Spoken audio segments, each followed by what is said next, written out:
அழகான கட்டங்கள்ல சாஸ்திரம் பார்க்குறோம் இல்லைங்களா, அதுல 12 கட்டங்களாக 9 கிரகங்களாக 27 நட்சத்திரங்களாக பிரித்து எழுதியிருக்கிறாங்க.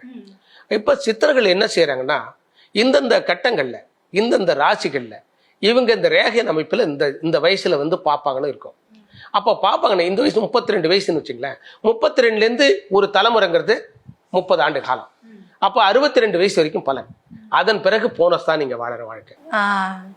அப்போ அந்த போனஸ்ங்கிறது எத்தனை 100 ஆண்டு காலம் வாழ்ந்தாலும் அதுக்கப்புறம் பிள்ளைங்க வாழட்டும் குடும்பம் வாழட்டும் தான் நம்ம போறோம். அப்போ அவங்க சொல்றதை கேட்டு தான் நம்ம நடந்துக்கிறோம். அப்ப அந்த வகையில பாக்குற பொழுது இந்த 16 காண்டங்கள் பொருந்துமா அப்படின்னு இன்னொரு விஷயத்தை சிறப்பு காண்டங்கள்ல சொல்றாங்க.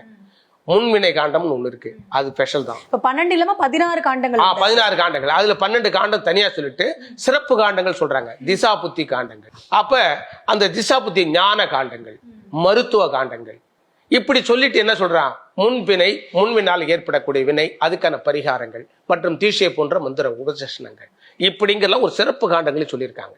அந்த 12 வகையா பிரிச்சு 12 ராசிநாதர்களுக்கும் 12 விதமான காண்டங்கள் இருக்கு.